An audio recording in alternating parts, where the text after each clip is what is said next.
I need support staff to clear the room. Stand up and walk, now. Hello and welcome to The Watch. My name is Chris Ryan. I am an editor at TheRinger.com, and joining me in the studio, he also remembers Mars Bar. It's Andy Greenwald! I do. You're talking Black Rabbit. I'm talking Black Rabbit on Netflix. I'm talking Alien Earth on FX. We might discuss the legacy of the great Robert Redford. Oh, yeah. And obviously, we have to address the Jimmy Kimmel stuff. Greenwald, welcome to the show. Thank you. I also have some other things on my personal... Oh, I got some other things on my docket, too. I have a shadow docket. Like all the great thought leaders in America. Like Antonin and Scalia. Unsigned, but opinions are strong. Oh, man. Andy, great to see you Thursday. We're recording this at 10:57. You can email us at thewatch@spotify.com. You can follow us at thewatch_watchpod_ on Instagram. And you can watch us on YouTube, Ringer-TV, or on Spotify, where we hope you listen to this podcast. You can watch us last night walking out of Dodger Stadium with our tails between our legs. Couple of losers. Yeah. Before it even ended. We gave up. We quit. Well. We wanted to beat traffic. We saw where it was going. We won the series. It's all right. Greenwald, great to see you. I mentioned that it was 10:57 because obviously the Jimmy Kimmel story is quickly evolving, and I just wanted to kind of timestamp our reactions and also like the reporting that's come out about it, which is a little... on one hand, it's incredibly clear what happened, and on the other hand, it's a little murky because as of this recording, Bob Iger and... There's been an ABC statement, but there has not been a corporate Disney statement. Bob Iger has not done an interview about this, to my knowledge. So I'll just sort of set the scene by reading from the Wall Street Journal. What? That keeps you right in your morning routine. I have a sub. Must be nice. Yeah, truly. Disney said it pulled Jimmy Kimmel's show off ABC in the wake of remarks the late-night host made about the killing of conservative activist Charlie Kirk. Jimmy Kimmel Live will be preempted indefinitely, an ABC spokesman said on Wednesday. The suspension began with Wednesday's planned broadcast. While no return date had been set, Disney was monitoring the situation and saw a path to the show potentially returning in the next several days, according to a person familiar with the situation. Corporate bravery at its finest. Federal Communications Commission Chairman Brendan Carr said in an interview on CNBC Thursday that Kimmel appeared to directly mislead the American public, quote unquote, about Kirk's murder. During an interview with conservative political podcaster Benny Johnson on Wednesday, Carr suggested that the FCC could take action against the broadcast licenses of ABC-owned stations, owners of some ABC TV stations, including large broadcasters Nexstar Media Group and Sinclair, told the network they were dropping the show. There's so much good faith in all this. It's almost hard to parse. So how should we talk about this? Because obviously there's like a personal reaction. There is also like the lens through which we usually talk about things, which is within the realm of like TV, movies, the entertainment industry, the culture industry. By the way, what has the Austin stand-up community have to say about this? Because I believe That's my shadow docket. I know. I believe en masse they voted against cancel culture, and I just am dying to hear how they feel about this. Next time I go to the mothership, I'll let you know. Okay. I have not actually been in the mothership. Okay. I don't even want to get into this. Okay, I'm just noting with interest the sweatshirt color you're wearing today. That's all I'm saying. Man, shout out to Touche Amore. That's the sweatshirt I'm wearing. Shout out to Jeremy. Make America Touche again. Anyway, I thought we could start with the conversation about this as a TV story. Okay. Which may seem far down the list of the sort of most important things happening. Well, I mean, there's I don't know if it is just a TV story, to be honest with you. I don't think it is. But they're like Jimmy Kimmel, who is the consummate broadcaster. Like he's very, very, very good at this. He's good at hosting the Oscars. He's good at hosting his own show. He has been, how long has that show been on? 24 years, I believe. Yeah, and Bill moved out here to do it. So in a way, thank you, Jimmy, for the trickle-down effect.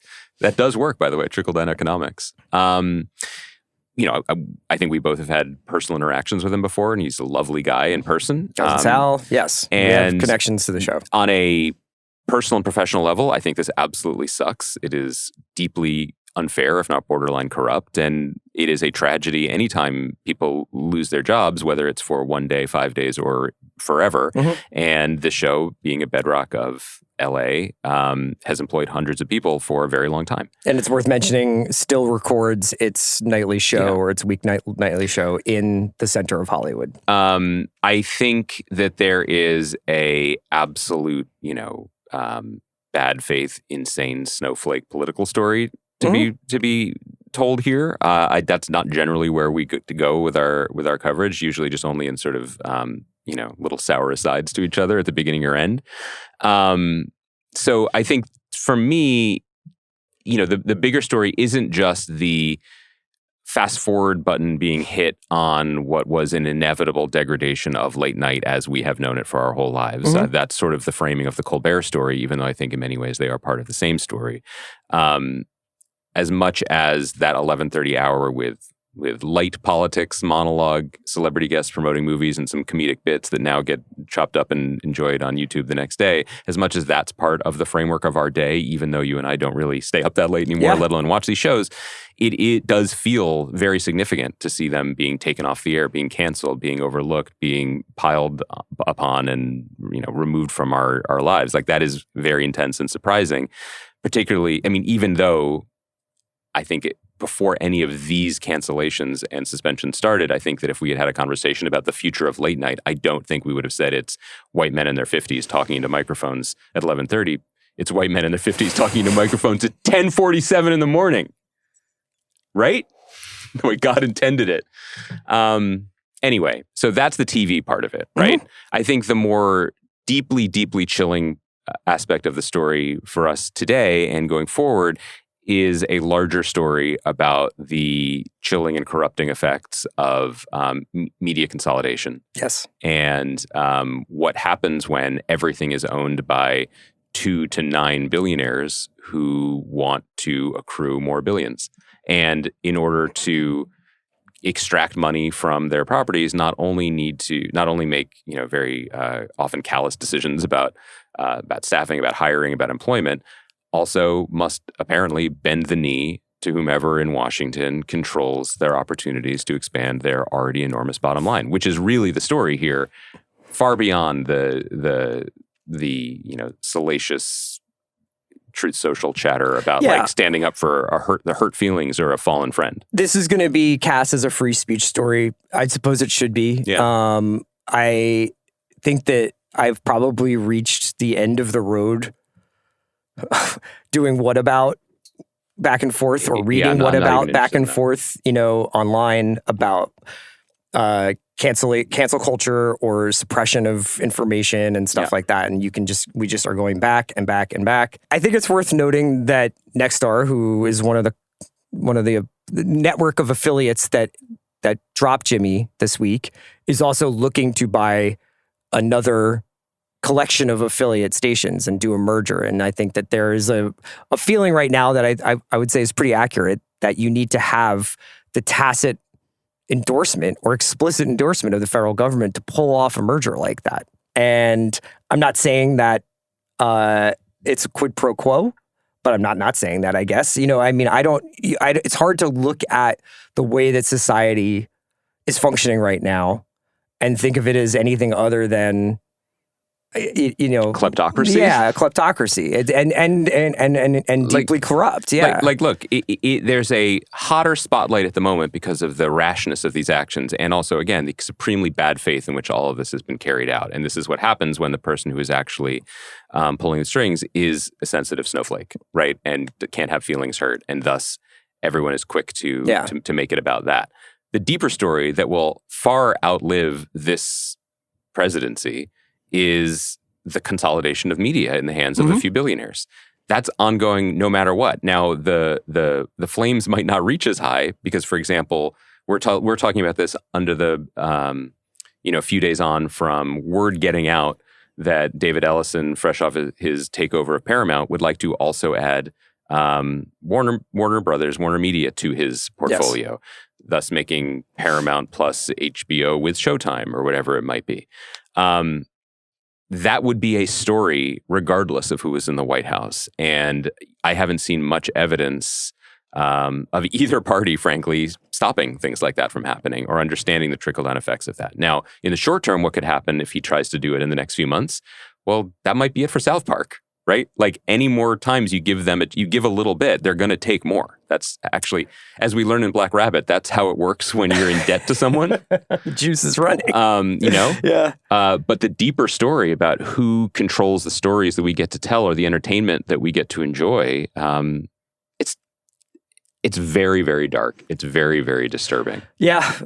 I say watch this space not because I don't want to talk about this anymore, but I think that this is just chapter 5 in a long, long book. And, you talked about David Ellison's takeover of Paramount, his rumored attempts or interest in buying Warner Brothers Discovery.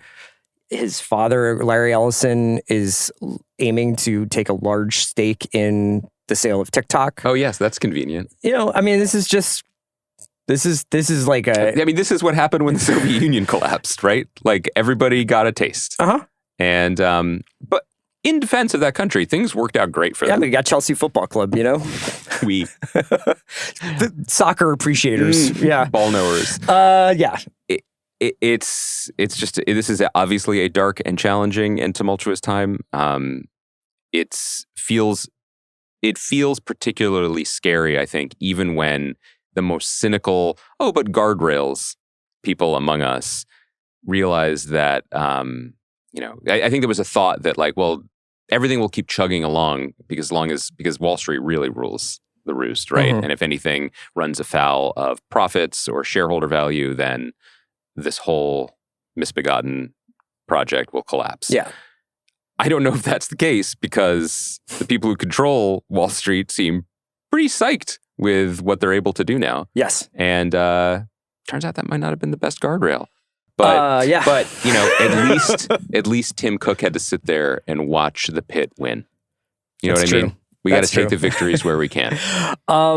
One of the major stories that came out this week that kind of got blown off the front pages or the main feeds of people out there is Daredevil season 3 renewal. Robert Redford passed away. I'm sorry.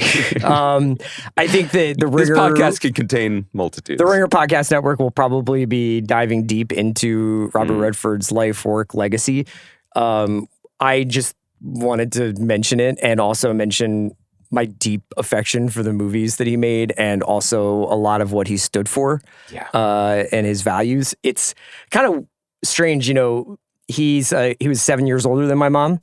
And I think that generation of people has come in for a lot of criticism recently for staying in their homes, and all that. But I do have to say that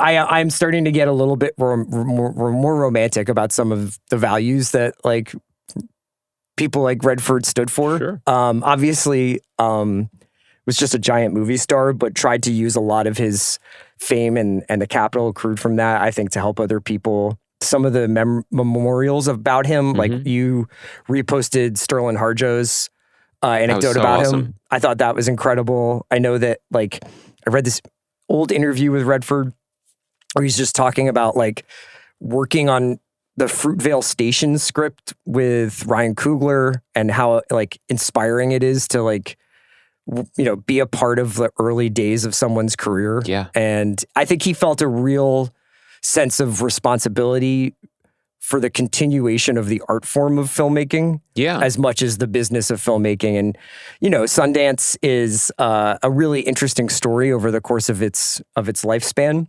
But I think that it's pretty easy to locate Redford as a really positive force in American culture over the course of his life and he'll be missed. I love that idea of the art form of filmmaking as more than where you hang the lights and where you point the cameras. Sure. Because he was from the West Coast, but a lot of his peers and contemporaries came up in the Actors Studio and, a sort of collectivist theater movement in New York that explained certain ways on how you build character, how you are present in the scene, how you work with others. The biggest takeaway from that would be the sense of community, right? That creativity does not come necessarily from an actor sitting alone running a monologue in a trailer or, a screenwriter being like, but wait, when do we reveal what Thunderbolts really means?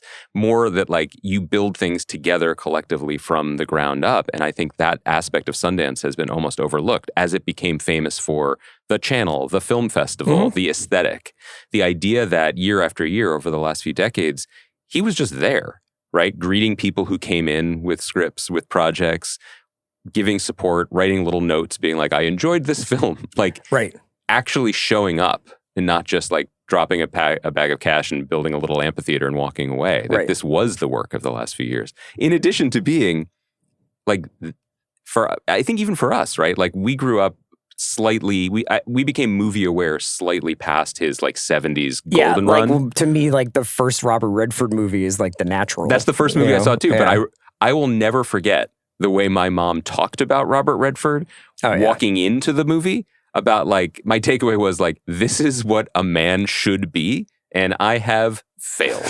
However, one day I too will.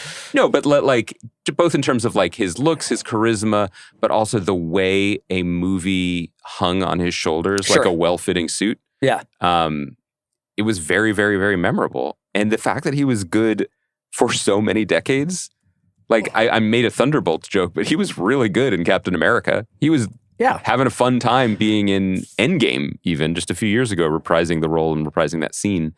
Do you have a like Mount Rushmore of Redford? Yeah, they're not that complicated. It's 3 Days of the Condor, The Sting, All the President's Men.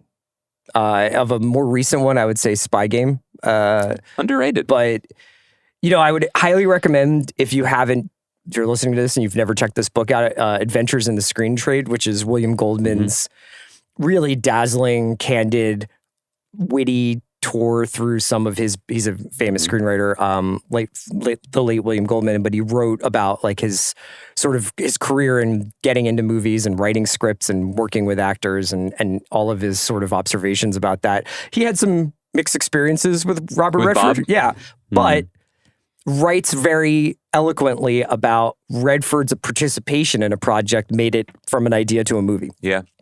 And when you look at Redford's career, especially the 70s, but even I think to some extent some of the stuff he did in the 80s and some of the things he did as a director, that's a guy who used his star power to make really interesting stuff. Yeah. And we could use more people like that. Can I just give a personal shout out to two?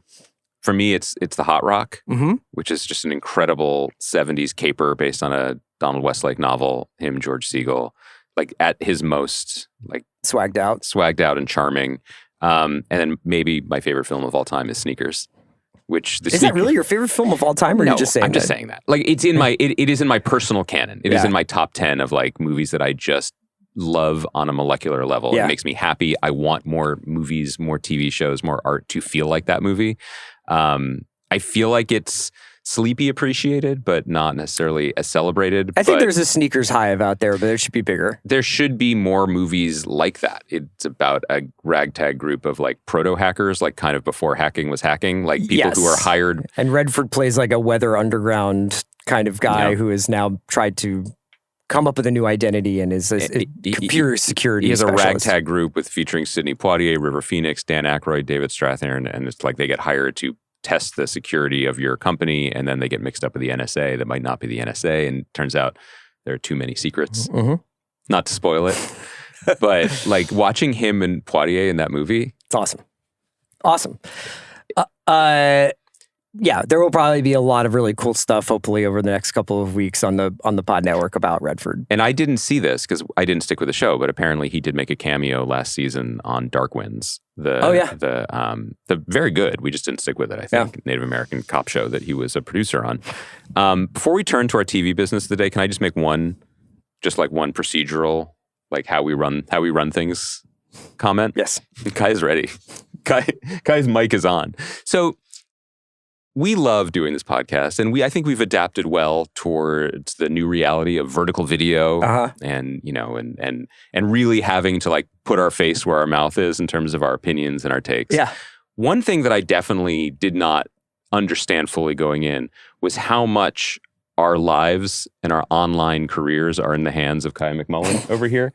We watched football together this weekend, Chris, and a few times we made references to poor quarterbacks throwing hospital balls across the middle of the field where the receiver is just like, I guess I got to go really potentially like saying die. hospital ball. I do too. Yeah. I have noticed a trend that anytime I raise my voice slightly and perhaps am critical in ways that I've been in the past on the podcast, old Kaya Scissorhands over here is ready to just hang me out to dry on a slant route against Fred Warner. So I have to say, the thing that she doesn't do is kill you with the caption, because she could do another all caps unhinged That's true. rant. So are you from saying Andy Greenwald about his arch nemesis Nate Bargatze? I note with interest that the first 15 seconds of my monologue in which I said, I love Nate Bargatze and watch all of his comedy specials regularly. Boring. This box is fueled by hatred and vitriol. How am I supposed to know that Nate Bargatze has stands like that? Now, I don't know what he has because I have not, nor will I, for my own well-being. What if it's look at the like 600 comments? 600 people being like, I walk into the fire with you, brother. You've just said what I've always felt. That's just not the way it works. So yesterday, I thought we had a good podcast on Monday. We had a fun bit where you were like, what would happen if we went into Lefty's Tap Room? The hangout, the watering hole of the Dark Hearts motorcycle gang. Fun back and forth. I did my character where I'm a bit of a priss. And I was like, let's have some rice loggers. And everybody laughed. 18.4 thousand views. Respectable, right? I say that this was a disaster of an award show. We are approaching 600,000 views. The only clip subscribe, man. ever to come close is the 5 seconds where I was like, honestly, Oasis wasn't really good of a live band. And then the Lager lads found that. Yeah. So I'm just saying, People like conflict. I don't think most people are not on social media to To agree? To agree. Yeah. It's true. It's just interesting. I'm learning something that I think most people listening probably know, but I would say the body politic of America has learned too late, which is that there is just different audiences out there. And, we had a really good podcast. I thought we made some good comments and some insights on task. Everything that I've monitored, my sources in the Five Eyes community, crickets. I haven't seen anyone be like, oh, it was really thoughtful. But how would they communicate that to you? Well, you get emails. I don't know. All I know is that I said one thing, which I stand by, because that award show sucked. Careful. Over 500,000 people. Listen. See? She's threatening Another me. unhinged rant by Andy There's a Greenwald. bit of internet parlance where it's something breaks containment. And basically By the way, that should also be alien Earth parlance, but They on. don't know, but they don't know who you are. They're just like, who's this asshole talking about my favorite comedian? That's fair. Yeah. A fellow fan. Do you see have you noticed how I'm kind of like the dude in World War I trench warfare who's like, we'll take this hill. And then you go over the top. And I'm like, ooh, hurt my hamstring. Have I noticed? It's never me who's doing the rants. I got with James Cameron though. Yeah, but that was, I don't know, that felt, it felt like you had the power of truth behind you. No, it was like there was an initial layer of hell yeah, brother, I walk with you anywhere, CR, and then it turned into wait, who is this asshole? He hasn't even seen the movies. Right. So I get it, man. I just feel like what's lost, I just feel like we've lost some nuance maybe in this country. Yeah. Is that possible? Is that crazy? Kaya, don't clip that. Don't get me in trouble. Don't worry, she's just clipping you calling this a kleptocracy. And then being like, huh. You think? I'm just going to stitch together a few of your Kimmel stuff, and then I think we'll be good for a couple weeks. I'll plan the wedding for free now. Whatever. We work for her. Speaking of weddings, did you have anything else non-show related that you wanted to discuss on your shadow docket? No, Okay. You can move on. The finale of The Summer I Turned Pretty occurred this week. Oh, yes. I bring this up for a couple of reasons. Wedding, obviously was a major element of the third season. Spoilers for the end of this if you haven't Is Kaya caught up? consumed. She hasn't, but she knows what happens.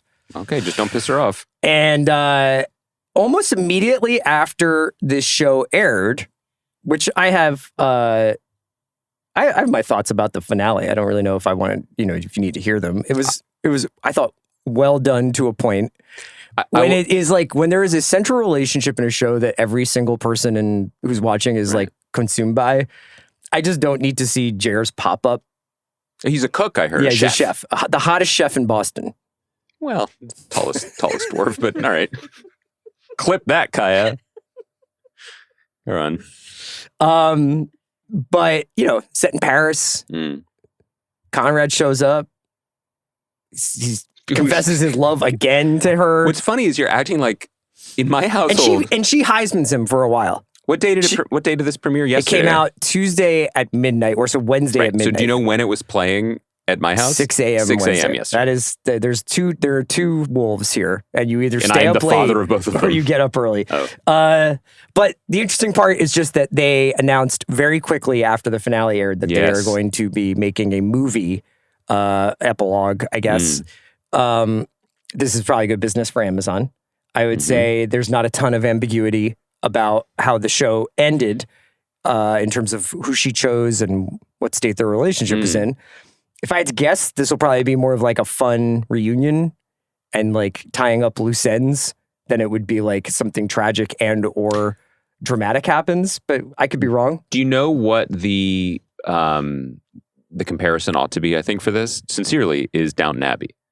Because Downton Abbey as a franchise, Julia Fellows as a corrector. Yeah, good, as good a call. As a creator. I said corrector, which is collector / creator. In Trump's America, we're all correctors. We are.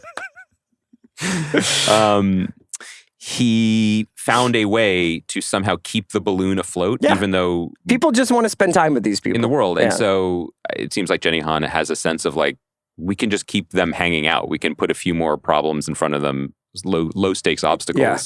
And what did she say in the press release? Like the next chapter of their journey? She was like, there's one major life, like hallmark or life moment that we need to go through with Belly. And I was like, this is when she finds out that she's been an agent for Treadstone this entire time. Yes. I thought it was when Jer partners with his brother, Jason Bateman, who's a bit of a ne'er-do-well, his other brother, on a restaurant in Lower Manhattan. Can I just recap a show I watched this week for you before we get to Alien and Black Rabbit? You watch more shows? I watched a show this week and I wanted to just describe the plot and see if it's something that might interest you. Cool. An Iranian nuclear scientist defects. A movie producer loses his star actress on the day of shooting in the biggest stunt in his film. The TV rights to the Olympic Games are put into jeopardy and an environmental disaster strikes. Whoa. One guess. Just take a guess. The front page of the Wall Street Journal on Tuesday. No. Sense8 by the Wachowski siblings. No. I'm out of guesses. The Morning Show, season 4. Hell yeah. I wondered if we were going to be talking about it. Good use of the shadow docket. Good job. Possibly the most expensive show I've ever seen in my life. Now, they are no longer even pretending to be like in someone's apartment. Like it's like gauzy, like matte painting windows. Like I think that they've probably consolidated some of the production of this. But there literally are no non-famous people in this show anymore. Like it's just like, everyone's famous. If they need someone to be someone's agent, it's Will Arnett. If Marion Cotillard, who is in this show, needs a boyfriend, it's Aaron Pierre. You know, it's so wild. Jennifer Aniston's father, it's out there, Jeremy Irons. It's fucking crazy, dude. That is just every time you check your phone, Jeremy Irons is like, yes. Like because of it's an Apple phone? Yeah. So you think Tim Cook somehow got through the Emmys? Is that what you're saying? Yeah, I think so. That's wild. Yeah. It does help me. It does track with my previously held opinion that everyone is behaving like it's last call at the Money Bar. And like, this is all ending soon. So we got to get there quickly. But like, I honestly admire them for being like, well, we could keep this as like a kind of soapy office drama about these two women who respect each other but are constantly like are also rivals. And instead they're like, what has to happen is Alex Levy, who's Jennifer Aniston's character, needs to facilitate the defection of an Iranian nuclear scientist and his gymnast daughter. And it has to happen at Jennifer Aniston's TV studio interview. Do you feel like there was a meeting of like the local chapter of SAG or like the Broadway Actors Alliance where they were like, great news, like morning show is going to film in New York. And like there was a moment when they thought it was going to be Law and Order for them where they were like, Jennifer Aniston needs a father, and like beloved that guy character actor Peter Garrity was just like, Papa's going to work one more time. And they fly in Jeremy Irons on a private plane. Yes. That's cool. The only other thing that I heard about this season was that I believe, is this correct, that it's set in 2024, but it's not about that? Like there's no election going on? So far, it's about the Olympics and the Olympic coverage. Let's keep focused. Yeah. Casey Wasserman's thrilled. That's awesome.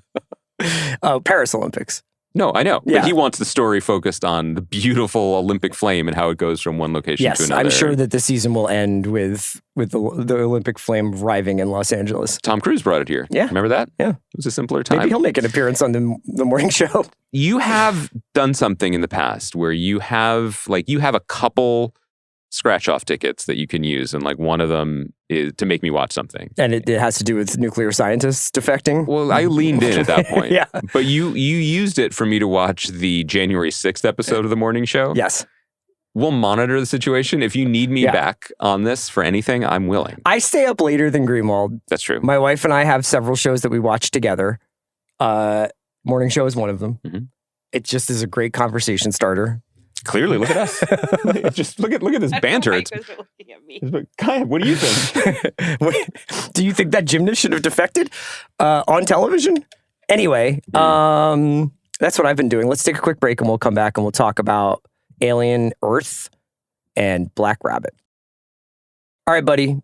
Dealer's choice. What do you want to do first? Oh, I think we should do Alien because we've been talking about it. And Black Rabbit, people may be in various places in the viewing since it came out last night. if you want to timestamp us, I don't think Black Rabbit season 1 has reached Summer I Turned Pretty finale status It hasn't in most broken households contain. yet. Yeah. It hasn't. It's not BC, as we say. Okay, so Alien Earth episode 7, it's called Emergence. It was written by Noah Hawley and Marina Melnick, and it was directed by Dana Gonzalez, Hawley's oftentimes collaborator. DP, yeah. Let's do this. Let's start here. Why is this show making me such a fucking hall monitor? Why am I such a narc about this? Because I like to think, what I don't want is for all TV criticism to be pointing out logical flaws in plot. You know, be like, well, how would he do this? Or why would they do that? Or what's this? What's happening here? Like, this doesn't make any sense. Like, I don't think that's really a useful way to think about culture or art, is just to constantly be nitpicking like that. And I think the reason why I do it with this show specifically is because I don't think that there are any like real people in it, right? So if the characters aren't exhibiting any consistent kind of behavior that reaches me or touches me or moves me or I connect with, then you really are kind of dependent on the show making some kind of sense. Now, this was the penultimate episode. There could be reveals in the finale next week that explain some things. I think that I was holding on hope that the Timothy Oliphant character Kirsch was somehow orchestrating some of this, was a double agent, and he's a little slippery. He's still slippery. He could be working for himself. But I think that the reason why, when I see the first scene of this episode, and it's somehow occurred that slightly, one of the young synths hybrids has dragged a adult man comatose body of Arthur with a face hugger on it through a ventilation shaft, supposedly down a hallway and into his room. And without showing like, oh, is there anybody in the hallway? Like, was he not monitored? I guess at this point now, Kirsch is kind of like consolidating all of the observation of these people and deciding when to say something went wrong.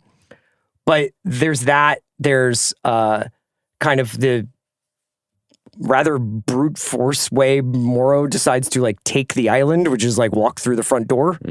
There's a lot of moments like that where I find myself basically like fixating on whether or not something makes sense instead of whether or not it feels right.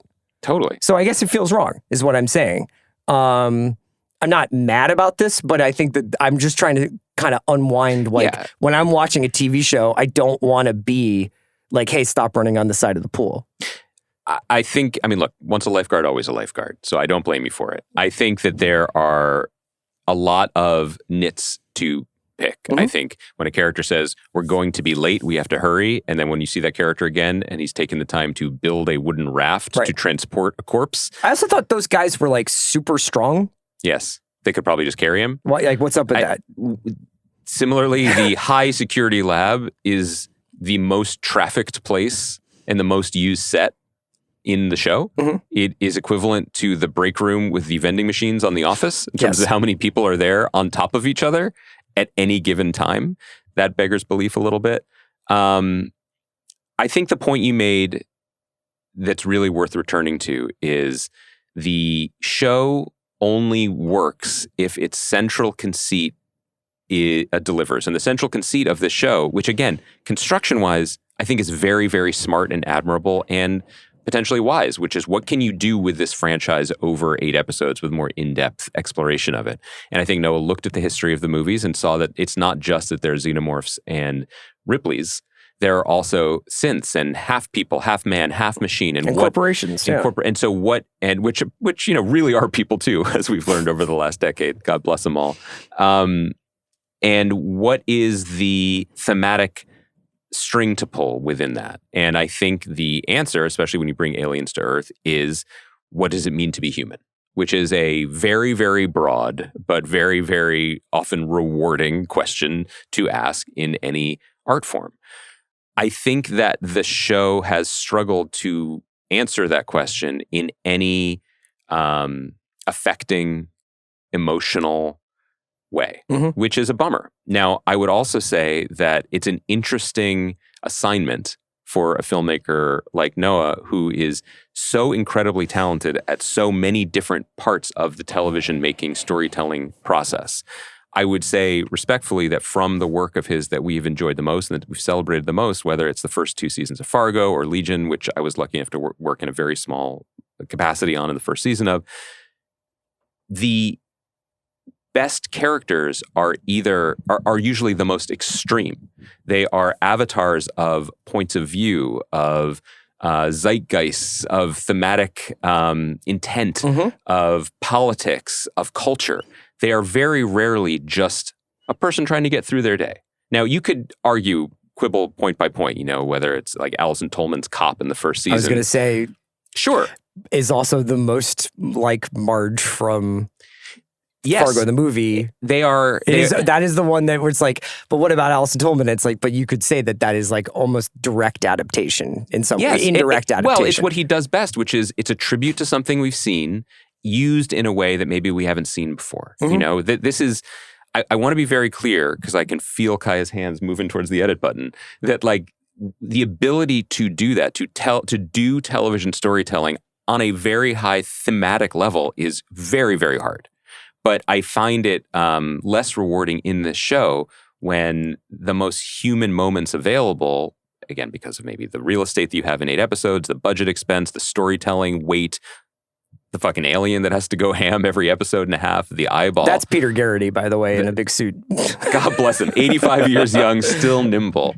When then the most human moment is like Dame Sylvia like scrolling through photos of her husband on her iPad. Yeah, but that's the problem with that is that she just blithely was like their marriage is weird. Like it's interesting and like we should hear about it because they are a married couple who are also respectfully were a married couple who supervised this great leap forward in scientific research and development, and right? Apparently child-free by choice, but are parental figures for these and they had boys. A crucial disagreement about what is moral and ethical about what they were doing, what they were being asked to do by their bosses.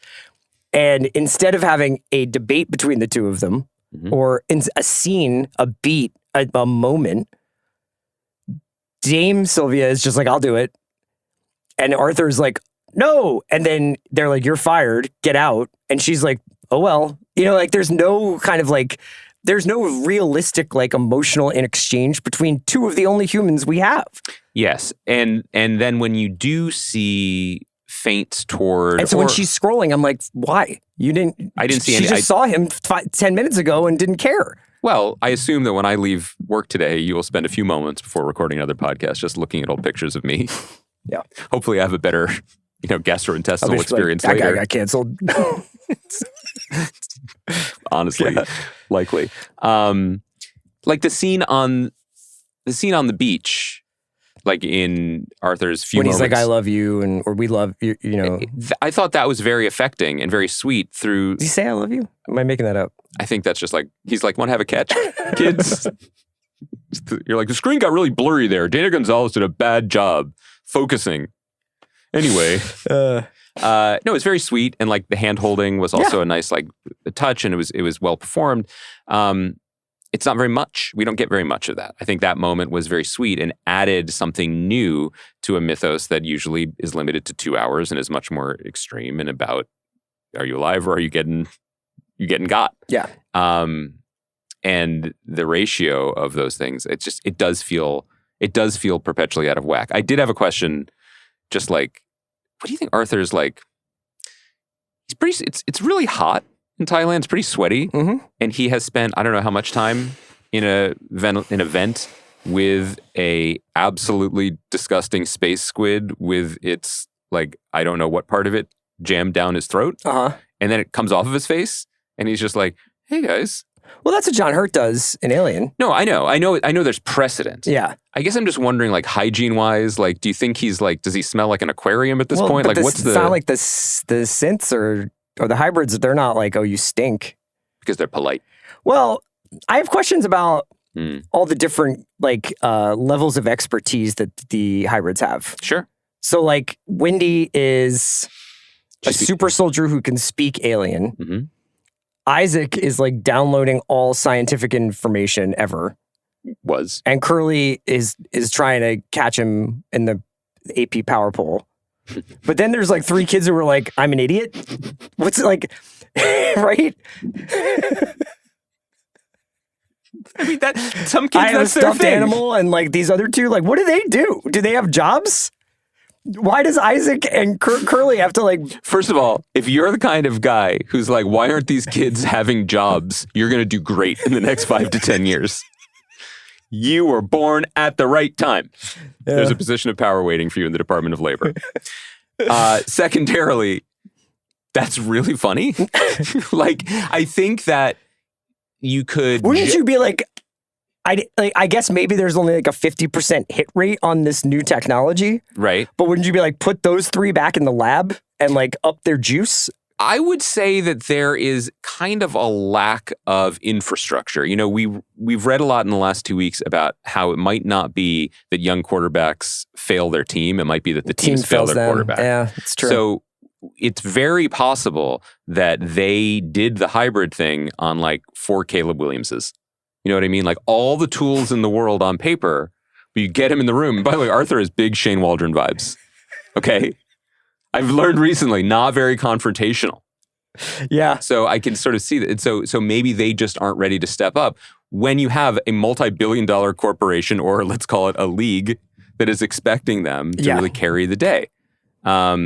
Then I guess what's the next version of this? That like putting them into the tower in episode 1 is like but if having you're a rookie Boy play. Cavalier, don't you hire the Shanny of robots? Like, don't you hire the Kyle Shanahan of robot development who's just like, I can take any fucking robot and turn him into... No, because if you're Boy Cavalier, you hire 4 people and then you just walk around barefoot all day. Yeah. Like it's asking a few too many things to hold together. Yeah. You know, like the idea of like who's keeping track of who when at any moment, like it doesn't feel fair for an audience to be doing this calculation, all these calculations. Like Kirsch iPadding it around, being kind of in charge, took some of the stink off of it for a little bit, but it does reach a point where it's just hard to keep track of who is keeping track of anyone at any time. Wendy can turn on them and be like, you shouldn't have done that, and then leave, and they can all look at each other and be like, ooh, I hope she's not mad. Too bad we can do nothing to stop her, even though we have a big button marked Stop Wendy, and she just depowers, right? Or whatever. I think the idea there is that like Wendy is just up against the line of like, you guys might not be able to stop her. Because I don't think they have a remote control that just shuts her down, do they? What? Wouldn't you? Yeah, I would have a kill switch for sure. Yeah. These guys, I mean, Cavalier is right there in his name. I suppose it is. So move fast and break things. Look, and it's the kind of thing where for the first 2 years, your offensive system like dazzles the league. And the next thing you know, you're going to play the Bills in a make or break game. And you might be the ex-coach of the Miami Dolphins. You watch morning show, I read The Athletic, and this is where we meet. I want to talk to you a little bit about what has been characterized in the press as the big moment of the episode, which is fair enough. It's the finale, like the concluding couple of minutes where Hermit, Wendy, and Nibs are trying to escape the island. By the way, that's just a little boat. That's not even like a go-fast boat. No, I mean, I don't even know where they are or what civilization beyond this new Siam looks like. Or the Wayland people just kind of walked there, it looks like. I know. They just swam. They're trying to get off this boat. It turns out Hermit going around to everybody on the island and being like, is there a boat? Can I get it? Do you have the code? I'd like to get my sister off of this island. Yeah, loose lips sunk. The ship was fine. Ship was fine. I guess Nibs wasn't fine. Loose lips sink Nibs. So basically, like as they're trying to get off this island and get to the dock, it turns out that Wendy has pretty decent control over a xenomorph and can instruct it to kill, hide, follow, save them, whatever. There's a fight on the boat where they're trying to get off, and Hermit's old compatriots try to stop them. At one point, it looks like Nibs is going to kill one of Hermit's colleagues, and Hermit stuns her, right, with a gun, but it seems like it kills her. He does the electric thing that I think works on xenomorphs. Right. And she seemed real messed up by that. She did. Yeah. Wendy is like, what did you do? What did you do? Which seems like the strange question. I think it's very clear what he did. I think the idea is Wendy is viewing this as like, it's us against everybody. Right. And there's no distinctions, which I suppose you could say would be a human trait, although we haven't really seen a ton of that in humanity recently. You can make some distinctions between like, well, these people work for these people. They're just following orders or whatever. But what did you make of the moment? And did you feel like it hit the dramatic heights that I think it was supposed to? No. I found it all a little muddled and confusing. Which is weird because it's shot in broad daylight. Which was also maybe not the right choice. I don't know. Let's walk it back a couple steps. Like, again, in terms of your security protocols and what works in a 2-hour movie versus an 8-hour show, creating hybrids who can touch monitors and do anything does seem like a god-level cheat code that is pretty tough to work your way out of. So she touches a screen and frees the xenomorph, and then off it goes. I guess at that moment, she has made a decision, Wendy, about what's important to her, which is like what you said, right? It's just them getting off the island. Everybody else can... Right. I was going to say live with it, but it's actually the reverse. Die with it, yeah. When they are then confronted in their journey, and by the way, I should say that the scene where they saw their gravestones was a good scene. That was another like a moment that was like evocative, thoughtful, and paid off its premise. Then the Wayland goons come out of the marsh grasses. They're wearing their ghillie suits, and Wendy does a dog whistle, and the alien comes and wrecks shop. Duolingo does wonders. I get so many passive-aggressive Duolingo messages because my daughter used my email to join Duolingo and has embarked on language journeys on 4 different languages. And it is pissy. They got to start being a lot nicer to you because, like the AirPods now can translate. Oh, so wait. So who should be nicer to me? Like... Yes, Duolingo should be like, hey, we would love for you to just hang out with us a little bit more again. Like, you're such a good time. Instead of like, we're really disappointed that you haven't kept your streak alive. Seems like you don't really want to learn French. Quel dommage. Why are you looking at Kaya? She knows that's French just because she was in Italy recently. Look here. That's not one. Eyes here. Hey, come on. Anyway, I like that you're just sort of low-key threatening Duolingo like they're about to be taken out of business. The daylight thing, it wasn't so much to me that the xenomorph looked a little goofy in the daylight.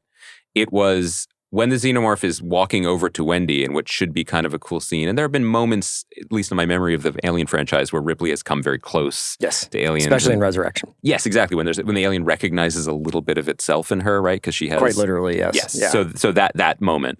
So there's a little bit of echo to that, much like, and Noah's really good at these sort of recognition echoes throughout the work that he adapts or iterates from. My eye was drawn to Joe, to Hermit, to Alex Lawther's character, who I think he's one of the most exciting young actors out there. I love everything he does, from End of the Fucking World to Howard's End to Andor. Yeah. Excited to see him playing a different kind of role. So this is in no way, Kaya, a criticism of Alex Lawther. But if you watch him in that scene, my main takeaway was he does not know what he's playing here, or he hasn't been told what he's playing, because he looks a little confused, a little worried, and it's like, what actually is the character playing? He is face to face with a space monster that tried to kill him multiple times. Not this specific one, but you know what I mean. Punctured his lung, and is generally something that one should avoid. He's also protective of his sister. And now it's walking up to his sister and being friends with him, and also has just violently massacred people in front of him. And he is a medic. This is antithetical to his whole core belief system. Yeah, he's like a conscientious objector. What do I do here? Yeah. So then when the B side to that story is, now other people are going to murder other soldiers, again, with no distinction between who is who. And he's just like, I want people to stop killing people. And she's like, what did you do with this? He shot his girl, right? Her girl. Yeah. Right. But we know, I guess fundamentally, I don't think it is as leading a question. Like, one of the more interesting ideas that the show put into play, and I don't know if I found that it either intellectually or visually like met the moment, but I still respect the fact that it kicked this around, is what is it that would make Wendy Marcy? What does she retain other than some references to culture? Like we used to watch Ice Age together. Do you remember that? Right. That would make it her.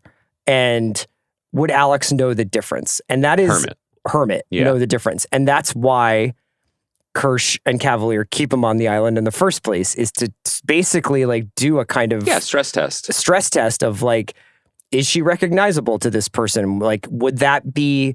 And I think there's that line where it's like, if it's not recognizable to the family, then what we have is a very expensive failure, right? Like, yes. I thought that just got. I think maybe the fact that got swallowed up into an action sequence was maybe why we both are reacting the same way, which is like, I just don't know if that moment hit as hard as it was supposed to, because there's a lot of like confusing developments. And furthermore, I think by that point in the episode, I was starting to be like, so there's 100 soldiers on this island who can surround the 5 or 10 guys that Yutani sent, but they were not around for the containment of aliens or like the securing of hybrids. So then that leads me to wonder, like, is the experiment really like, how are these hybrids interacting with these xenomorphs? But I actually think like I've gotten past that, and I'm just like, there is not some master conspiracy going on in this show. There is this is what you see is what you get. You're asking, I think that's very well framed. I think it's very generous interpretation, and I think it's very, I get that. That makes sense to me. And again, with the show, conceptually, I am on board for it. It's in terms of execution. Like, I did not find it to be a particularly enjoyable hour of television because of the way there's so much turbulence in terms of the experience with watching it. There are moments like the moment when Cavalier quizzes the sheep eyeball on pie. That's sick. That's like really cool. Very cool. It's a great scene. It's executed. It's shot well. Like, it's creepy. It's disturbing. When the show hits, but it does not have a fluidity or a flow in terms of in a way that makes it a week to week compelling, pleasurable experience. And I think it's because it falters on the human moments that usually stitch together the bigger that can stitch together, not just stitch together the big ideas, but also paper over some of the granular inconsistencies that truly you and I don't care about. It's that we keep feeling them, or if the shape of them are bumping against them. Like, the last point to make on that is probably the Morrow-Kirsch collision, which sort of upends what we thought was happening. I think we thought... I was like, oh, is Kirsch... Is he a double agent? Is he working for Wayland? Or was luring Morrow there always the goal? But also, how on top of it is Kirsch to the point where he is aware that a chestburster is about to come out of Arthur, and he can just trap it in the open field. Yeah. It's like a Cooper It seems DeJean like they tackle, are actually by the way. like quite adept at containing those aliens. So that's what leads me to believe like whatever damage the aliens are doing, they are aware of it and allowing it to happen because they could end it whenever they want it. Like those guys went in and took care of the fly in like 5 seconds. Can I make a pitch for what I want the last scene of the last episode to be? Sure.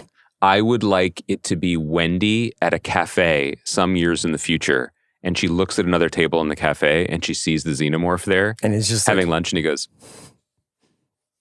I think that's a great idea. wouldn't that be nice? You should write television. Because then the alien is enjoying the fruits of Earth, cafe culture. That's another thing is like, don't let that fucking alien get off the island. Is that your advice? Well, because you're just going to make me so mad about like, so Ellen Ripley just lived her whole life and like didn't know that aliens were in Thailand. Well, I mean, was she well traveled? I don't know. I'm just saying, it's You- like, you shouldn't go from hostels I'm to okay hostile. with him being like Prometheus and Covenant didn't happen, Right. but I hope that the aliens stick to this part of Earth Well, I think that the and don't point, mess with like Alien and Aliens and like what they're about. No, I think the point you've been making from the beginning is a good one, which is we haven't really heard about this place in Sure. the larger mythos, which Sure. means Or it this might not company. be. Yeah. Right. Okay, so let's talk a little bit about Black Rabbit. Okay. The entire season, 8 episodes, dropped on Netflix last night. I believe we both watched the first 2. Stars Jason Bateman and Jude Law as 2 middle-aged brothers in New York City. Jake is Jude Law, and Jake is a successful, if stretched thin, restaurateur. While Vince is a falling star, you could say, scratching together get-rich-quick schemes and trying to stay ahead of his nefarious creditors. This guy in debt. And his own demons, I would say. For sure. When Vince unexpectedly turns up in New York City on the night of Jake's restaurant, on the night that Jake's restaurant is to be reviewed by the New York Times, things start to change for both I brothers. told you old media still matters. And this, for what it's worth, this is written by Zach Balan, and who wrote Creed 3 and Gran Turismo and The Order, which is a movie both of us liked, and King Richard, which he was nominated for an Academy Award for, along with Kate Sussman, who's his creative and I believe life partner. The first 2 episodes are directed by Bateman, the ones that we're going to be talking about. There is a middle block handled by Laura Linney. Crazy. And the final 2 are directed by Justin Kurtzel. So a lot of talent Who is involved. both an awesome director. The Long Road to the North, is that the name of the show that we watched some of? And yes. The Order. Yeah. And his life and creative partner is Essie Davis, who plays Dame, what's her name? Sylvia? Yeah. Well, It's really all one big show. This crazy thing called life. you go first. Me? I'll go first. Really liked it. Okay. Really like this. I think that this is a very nostalgic show for me in terms of it being about one of my favorite cities and about going out and going to restaurants and going to bars and owing people money, you know? like the spotted pig after hours. Yeah. Even the way it's constructed, you know, I think because Bateman directed it and because it's on Netflix and because this is his first major television work, I think, since Ozark, there's going to be a lot of Ozark comparisons. Right. And I think it's slightly more, it's paced in a more stately way than Ozark was, which isn't to suggest that it's Sure stately. is, yeah. It's just not the holy shit, a season's worth of stuff just happened in the first 15 minutes of Ozark. But I will hear and understand tons of criticisms of it. There's no reason for these episodes to be an hour and 8 minutes long. Yeah. There is definitely some flab. But I think that my level of enjoyment, both for Bateman's performance, just enjoying Jude Law being like a ambitious hotshot restaurateur, and the setting, and the milieu. Well, that's what happens when Duolingo just goes I by think the he wayside. directed Conan the Barbarian, by the way, John Milieu, I believe. Yeah, that's good. That's why you don't have me on that podcast anymore. You should replace me. I enjoyed the first 2 episodes. I enjoyed them. I got some positives for you. It's not going to be what you think it's going to be. Yeah, for me. Well, based on your text messages. Yeah, well, I mean, I hate pilots, man. Pilots are tough, and I'm we glad can talk I watched. about the big sin of this pilot. We can talk about that, and we will. I'm glad I kept going. It did temper some of my feelings about it. When's I think that ever happened before? Never, first time. But I'm still learning. I think I wish we had Instagram for when you did your Barbie trailer rant. Don't know what you're talking about. Don't give her ideas. Yeah, we give her. There's too much free time for her to find this stuff while we're recording. There are things. There are definite things that I like about the show. First and foremost, being like Jason Bateman's a very charming and charismatic actor, and I think it's also fun that he has, after such a long career, and child actor, darker times research and everything like that, has grabbed the reins of his creative opportunities to the degree that he not only can shepherd a project like this, get it onto Netflix, direct it, but choose the juicier, darker part for himself to give himself opportunities that maybe casting directors wouldn't. I also like the New Yorkiness of it. I think, as a fan of both restaurants and the New York Times restaurant reviews, this world is ripe for some sort of storytelling. And there are moments when I think the show does take advantage of it, both in terms of like very smart, smart but legitimate observations, like restaurants are nightclubs for adults, which is how Vince pitches the Black Rabbit as a concept to his brother in the flashback that starts the second episode. Yes. But also there's nightclubs technically for adults as well, since you have to be a certain age to get into them, but be that as it may. Well, I think people who wear, age out of going to the club. In some ways, yes. I think that there are moments like that take full advantage of it. Like there's a shot in the second episode where the hoodlums who are pursuing Vince say, we should tell him he's not coming, talking about Vince, and they go into like a Turkish bath or a Russian bath in the Lower East Side, and the camera just follows them on this like labyrinthine route all the way down to a sub-basement, which is even more claustrophobic, into a hidden office. And that idea that you can have living in New York, that the city folds in on itself, and it's like an M.C. Escher picture of rooms onto rooms into stairways, each with hidden meaning and hidden access, is very exciting and very compelling, even if I've never really been a Schvitz kind of guy. I haven't either. You ever did that in your day? Some people still swear by it, but we don't have them on this podcast, so we'll move on.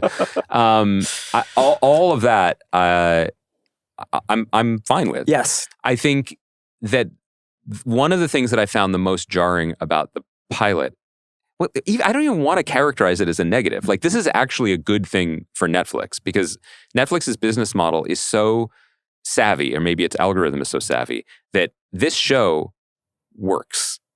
I mean that like without judgment in it. Like, it is absolutely tailor-made to show up on the screen as an autoplay, or if you like, when people finish Ozark.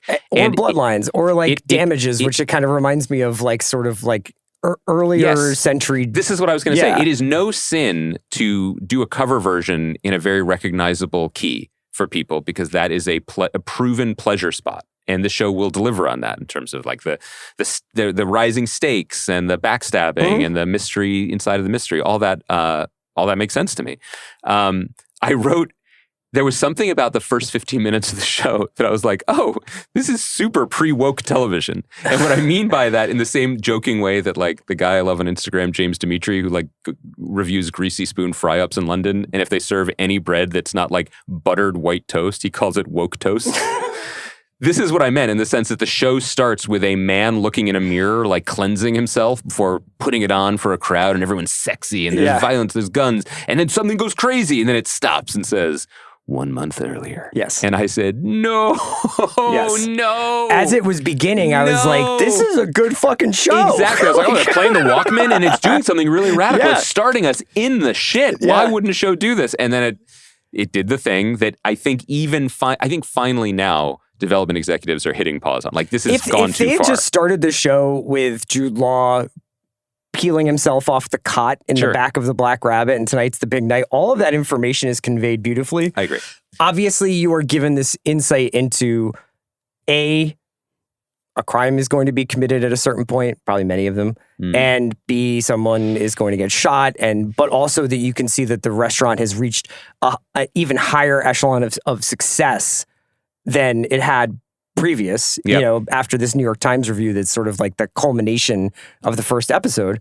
But they just take the gas, they just they deflate the balloon with going back a month. It just started the month earlier. Like, nobody needs It's okay. the gunshot to be like, I guess I'll keep watching Jason Bateman and Jude Law run around New York City. I hope if any development executives do listen to this podcast, please take that note from us. Like, it is absolutely, I've been in those meetings, I've gotten those notes that in the attention economy that we have to start with the most fraught moment possible. Yes. But then if the most fraught moment possible for your show, timeline-wise occurs 1 week later, 3 months into your story, and you have all this throat clearing to do, maybe reconsider the show. Yeah. Maybe just start where the story starts or where the story ought to start and see how it flows from there. Broadly speaking, I found the word that I wrote, and again, this is not a criticism of the entertainment and engagement of it, because when I watched the second episode, I was like, I could 100% see myself just binging this on a flight. Mm-hmm. There's nothing wrong with it. These are good actors. It's, it's high production values, and it's loosely in a world that I'm interested in that drops enough like, okay, Danny Meyer, or like, oh, mixed use in Murray Hill. And I'm like, ooh, yes, go on. Like, I get that. Yeah. That is appealing. But regardless, I did write down that I found this like phony baloney in the sense that like, it is humorless. It indicates everything. I think Bateman can be funny in this. Bateman is a charming and funny performer, but my main takeaway, I was like, why am I finding this like very like determinative and like heavy and serious in a way that I found oppressive, as opposed to Task, which I love, which DJ Grasanova aside is also darkly lit dude's and heavy and being like, my family is broken. Yeah, and I have to say, like, these are apples and oranges, so it might not be fair to compare them, although they are both fruit. That I have the sense when I watch Task that Brad Inglesby, who created it, has been in these kitchens. He has been in these rooms. He has wrestled with some religious morality struggles in his life, and there is a patina of authenticity to it. Sure, inside of these rooms. When I watched the first 2 episodes of Black Rabbit, I felt that there was a lot of authenticity into the movies Jason Bateman and everyone else had watched to make the show. Like Jude Law in this, I love Jude Law as an actor, and I don't begrudge Jude Law wanting to be in some version of Michael Clayton and Mean Streets. I don't know if I buy him doing that, but I respect his right to be the guy in those movies. And it's just a framing thing of, do you... When they go to their late mother's house and they're like, we have to sell this or whatever, it looks beautiful. It's lit beautifully. It looks like it has good bones, which I think is inaccurate to what the house does in the story. But the aesthetics of the shot matter more in that moment than the storytelling. That's interesting. I didn't mind that scene. I think that it's a good scene. The brothers are good in the scene. I think you're touching on something where it's like, the authenticity thing is really interesting, and whether or not you're imitating the art that you love rather than the life you want to depict. Mm-hmm. I find the 2 brothers, one who's spiraling out quite publicly in all of the ways that you would normally say, like, this guy is in trouble. He owes money. He doesn't have a phone. He doesn't have any cash. He's, basically got to scarf fast food wherever he can to get a meal.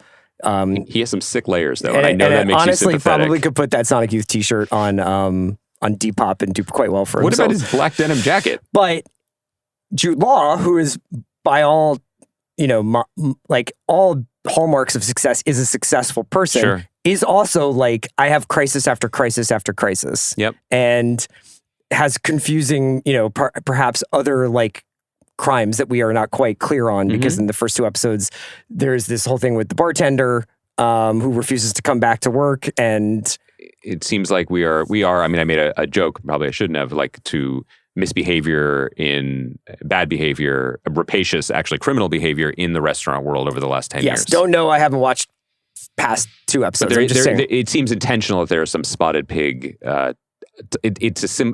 Black Rabbit seems like a lot like a Spotted Pig, which was the hotspot where celebrities and musicians both invested in and partied. And then it was revealed sometime later that the restaurateur behind it was up to no good. Yeah, and like the Spotted Pig, I think that one of the cool things that they've done with Black Rabbit is like, there's always another room that you can't get into, Yes. Like Spotted Pig had like these tiered kind of like private dining rooms upon private dining rooms. And it was like, to your point about the MC Escher quality of it, like you'd go into this thing and then it would just be like, well, I'm here. I can't get that level. And then even the person in that level can't get upstairs. I can eat this burger here and, sadly take a picture of it on my iPhone 6. Bono is upstairs right now, but I don't even know where the stairs are. Yeah. Yes.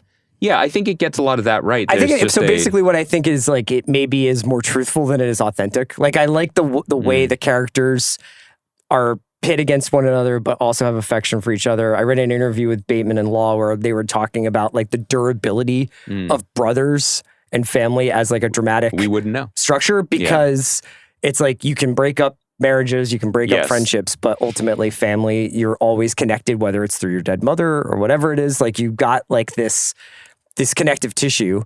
And when the second episode began and it was yet another flashback. Yep. Well, I guess the first episode starts with a flash forward. The second episode starts with a flashback. I was like, this is cool. We're going to get a little bit more. And I thought that flashback in the second episode actually was like, this is neat. You can see an earlier version of Bateman. You can see two guys who think they're basically at the same kind of point in their lives. One's going to go down, one's going to go up. Why did that happen? And then there's the music video of them in a early 2000s. I guess Cold War Kids kind of band? Long wave vibes? Yeah. Yeah. Kind of like post-Strokes, new rock, whatever. But they actually make the video, which was a bold choice. And now, sadly, because it means we're old, that era is as far away from our current moment than as CBGB's was for when we were living in New York at first. Right. Do you know what I mean? Yeah. So us talking about this is kind of like old us, like people older than us talking about Spike Lee's Summer of Sam when it came out. And I was like, whoa, look at Adrian Brody's hair. That's crazy. But that was like 20 years before the movie came out.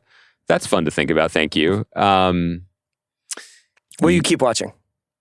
Yeah, I don't know. I mean, I was all the way out at the beginning, but then when it settled into what it is, which it does sound like I'm actually in debt to Troy Kotsur from Coda when I say this. I'm not like.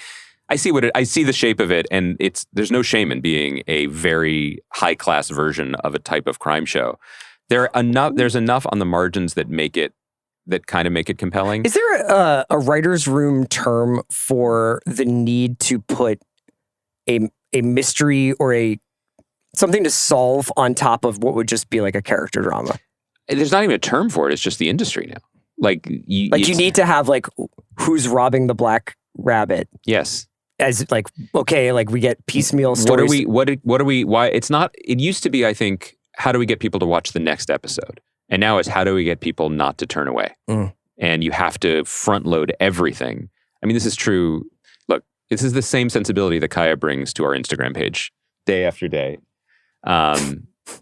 What's sticky? You know what I mean? Like how can we really drive the conversation? Yeah.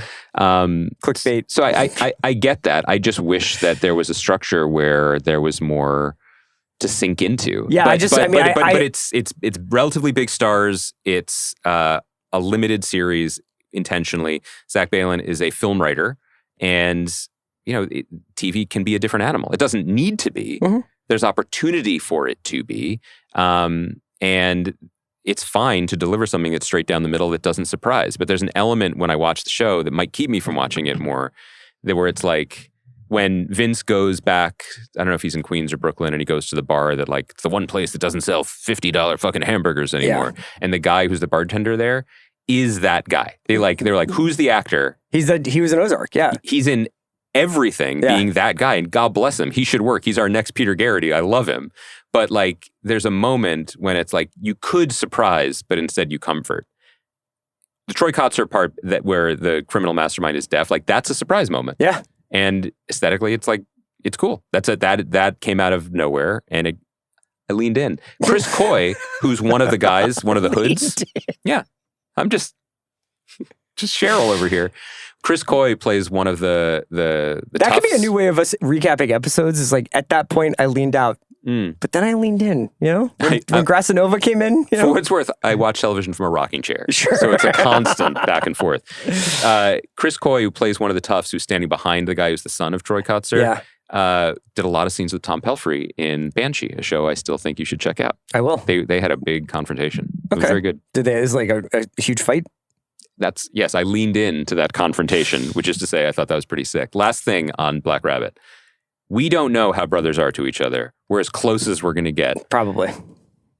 Is there ever a world in which I would emerge from arrivals blinking into the New York sunlight and you're just waiting for me? We've had no text messages. What airport is that supposed to be? Is that LaGuardia? Is that what it's like there now? My thing was more like... Where do they let you wait at all? Well, if you have a Jaguar, vintage Jag, like Jude, it's not just that. It's like, you remember the Seinfeld thing of like, I'm not driving you to the airport? Like, this goes beyond driving someone to the airport. This is sending a ticket into the ether, assuming someone got on the plane because that person doesn't have a phone. And then picking them up. Just waiting until they emerge. Yeah. We don't know what kind of airport arriver Vince is. Maybe he needs to go to the bathroom. Maybe he checked a bag. Sure. Skis. He could be oversized luggage. He came from Reno. There are ski trails up there. It's Tahoe adjacent. That's what I'm saying. Like, that was... You ask the right questions, man. You always do. Which was more plausible? Jude Law doing that for his brother, sight unseen at an airport, or Jude Law's entire family being big Nets fans? That is fucking hilarious, but I think accurate to like new money in New York. I agree. I think that was a knowing thing when he's like, because who loves the Nets? And I think the internal joke is no one. Yeah. But everyone who lives kind of Park Slope adjacent, who's just like, I don't know what to do with these kids. Or My company has Nets tickets. Like, let's go. Yeah. Don't you love our team featuring Michael Porter Jr.? Michael. Everybody's a podcaster. Thanks for joining me today. Did I have an What do you mean, joining you? Thanks to Kaya. Who's coming on the second hour? My guest, Brendan Carr. There it is. Joining me. Thanks so much for joining. We'll be back on Monday to talk about Task. Mm-hmm. Maybe some more Black Rabbit. Lowdown is coming. Slow Horses is coming back. There's a lot of really good TV on right now. I think all that's coming next week. So we better get on it. There's a crazy, like Thursday is essentially D-Day for us. Not literally. We're not. We don't know. We don't know. Timestamp it. We don't know. But good luck, everyone.